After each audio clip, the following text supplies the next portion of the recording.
बिस्मिल्लाहिर्रहमानिर्रहीम। अस्सलाम वालेकुम। मैं हूं आपका मेज़बान एडवोकेट उमर। नाज़रीन, आज हम डिस्कस करने जा रहे हैं कि इमरान खान साइफ़र केस है क्या। इमरान खान पे जो दफ़ात लगाई गई हैं वो किस कानून के तहत, कौन से एक्ट के तहत लगाई गई हैं और उसकी कानून में सज़ा क्या है। क्या इमरान खान ने वो जुराइम किए हैं जिनकी दफ़ात उन पर चार्ज की गई हैं। एक तो हम इस पर बात करेंगे, और दूसरा जो आज़म खान हैं, उसके जो प्रिंसिपल सेक्रेटरी हैं इमरान खान के, उनका क्या रोल है इस हवाले से। और एफआईआर में शाह महमूद कुरैशी भी नामजद हैं, उनका क्या रोल है। आज इस पर हम ब्रीफली बात करेंगे। सबसे पहले हम बात करेंगे कि एफआईआर जो कि लॉन्च हुई है इमरान खान पर 15/8/2023 को ये एफआईआर लॉन्च हुई है। जबकि उसमें उस एफआईआर में जो वक़ुआ लिखा गया है, जो इंसिडेंट लिखा गया है, क्योंकि उसका करीबन जो है वो 1.5 साल का इसमें डिफरेंट है। क्योंकि इमरान खान ने 27 मार्च को वो साइफर लहराया था, तो उस हवाले से उसी साइफर को लेकर जो इमरान खान ने अपने जलसे में लहराया था, उसी का जो लुब्बे लबाब सारा एफ आई आर में लिखा गया है कि इमरान खान ने जो उस सीक्रेट कोई एक्ट की वायलेशन की है, उसी के तहत ही इमरान खान ये चार्ज बनाया गया। ये इसमें करीबन 1.5 साल का डिफरेंस है। अब इसके अलावा उस जो सेक्शन 5 और सेक्शन 9 के तहत ये एफ आई आर लॉन्च की गई है। ऑफिशियल सीक्रेट एक्ट 1923 के तहत ये एफ आई आर लॉन्च की गई है, और उस एफ आई आर में बाकायदा तौर पर इमरान खान नामजद हैं, शाह महमूद कुरैशी नामजद हैं, और उनमें इमरान खान ये डायरेक्शंस दे रहे हैं एफ आई आर में कि उनके जो प्रिंसिपल सेक्रेटरी हैं आजम खान, उनको ये इमरान खान डायरेक्शंस दे रहे हैं कि आपने इस साइफर को जो है वो हमने इस पे इसके मिनट्स बनाने हैं, इसको अवाम में हम मैनिपुलेट करना है, इस तरह के और बहुत सारे एलिगेशंस लगाए गए हैं। और हम ये भी देखेंगे कि क्या ये जो आजम खान का बयान पिछले दिनों आया था, क्या उस बयान को बतौर एविडेंस यूज़ किया जा सकता है, इस पर भी हम बात करेंगे।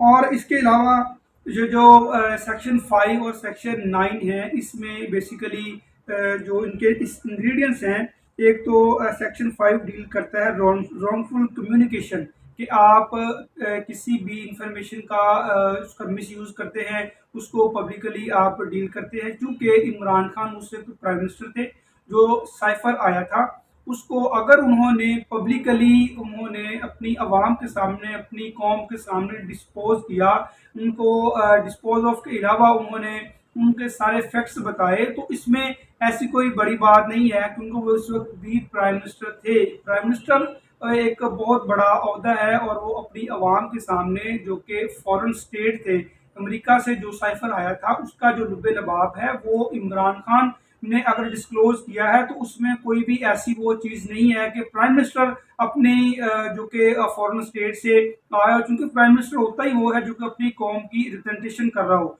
अगर इमरान खान उस वक्त के प्राइम मिनिस्टर थे और उन्होंने उस साइफर के जो उसमें डिटेल लिखी गई हुई थी, उनको अगर उन्होंने लीक किया है या उनको पब्लिकली उन्होंने जलसा में बताया है कि इमरान जो अमेरिका की जानिब से ये पैगाम आया है, तो इसमें ऐसी कोई बात नहीं, क्योंकि प्राइम मिनिस्टर थे। हाँ, अगर वो प्राइम मिनिस्टर ना होते, कोई वैसे कोई प्राइवेट पर्सन होता, तो उसके खिलाफ ये जो सारा मामला किया जा सकता था।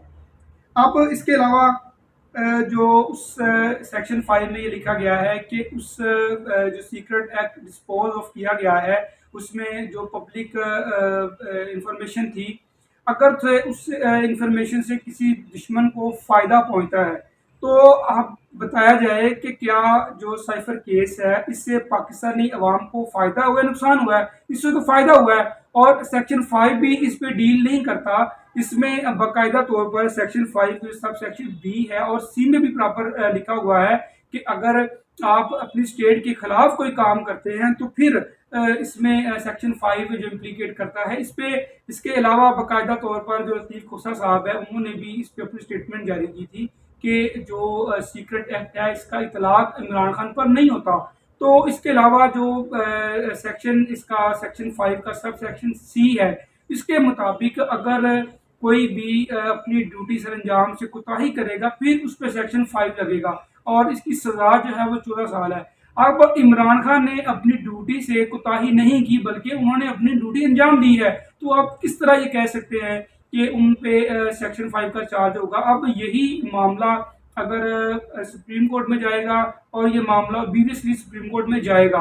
अब अगर ये मामला सेशन अदालत में चल रहा है तो वहाँ पे भी इमरान खान को इंसाफ कोई तौक़ुआत नहीं है, क्योंकि लास्ट जो हियरिंग हुई है 17 को, उस पे इमरान खान के खिलाफ जो फर्द जुर्म आयद होनी थी उस पर जो डेट एक्सटेंड हो गई, वो जो है वो प्रोसीडिंग भी एक्सटेंड हो गई साथ में। अब ये फिर इस्लामाबाद हाई कोर्ट से भी इमरान खान के पहले जो मामला चल रहे हैं वो भी सबके सामने है कि वहाँ से भी इमरान खान को रिलीफ नहीं मिल रहा। अब जो सेक्शन इसका 9 है उसमें ये है कि आप किसी को इंसाइट कर रहे हैं, किसी गलत काम के लिए फोर्स कर रहे हैं, आप किसी को किसी रियासत के खिलाफ किसी अटेम्प्ट का, इलीगल काम का, या आप कॉन्स्पिरेट कर रहे हैं, तो इसमें इस साइफर के हवाले से अगर इमरान खान ने कोई इंफॉर्मेशन लीक की है तो पूरी कौम ये समझती है, मेजोरिटी लोगों की यही समझती है कि उसमें कोई ऐसी कॉन्स्पिरेसी नहीं है कि आप उस सेक्शन 5 और सेक्शन 9 का जो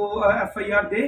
अगर प्रॉपर तरीके से इसको डील किया जाए तो ये मुकदमा जो ऑफिशियल सीक्रेट एक्ट का बिल्कुल नहीं बनता, और बल्कि इमरान खान ने जो अपनी ड्यूटी अंजाम दी है बतौर प्राइम मिनिस्टर, बल्कि उनको अप्रिशिएट करना चाहिए। अब ये जो मामला है, क्योंकि इसमें कहा यह जा रहा है कि इमरान खान के जो प्रिंसिपल सेक्रेटरी हैं आजम खान, उनकी स्टेटमेंट आ चुकी है, उनका 161 का बयान जो पुलिस के सामने होता है, अदालत में उसकी कोई वर्थ नहीं है। अगर वो बयान आ भी गया है तो तब जो थे आजम खान साहब, वो उस वक्त उनके प्रिंसिपल सेक्रेटरी थे।